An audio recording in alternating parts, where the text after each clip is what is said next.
उस्ताद उस्ताद फेने बड़ा हो। का रे ढकवा का कहत रे बोल हेने बनी सन।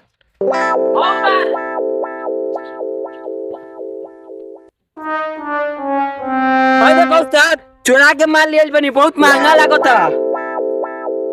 अरे तेरी तो दादा खाना बेचलन का रे हमनी के खाइला। का रे कान साफ भइल कि ना हो सुनाता साफ। अरे उस्ताद हमरा के काहेला मारत रो।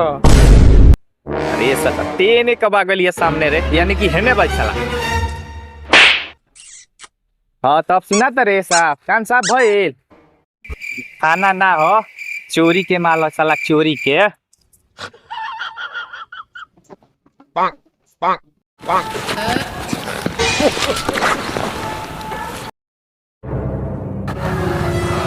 हमार सामान दे दे सना तमार के गांठ फाड़ देम तनी के। करौलो चोरी करता रहलो तू लो। अभी कौन हो रे हमनी के माल में से हिस्सा मांगता आ ढकवा के मार तो बा।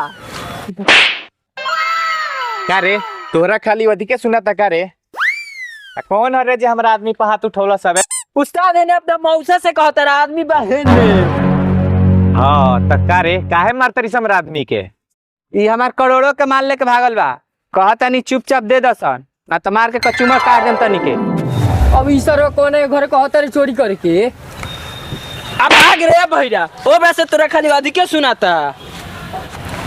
ओ तो तोरा लागत कि तोरा माल मिल जाई। ओ तो तोरा लागत कि तोरा माल मिल जाई। हमनी के पास जौन माल आ जाला समझ लिए हमनी के हो जाला। दे साला हमार माल तो मार के गांठ फाड़ देम तनी के।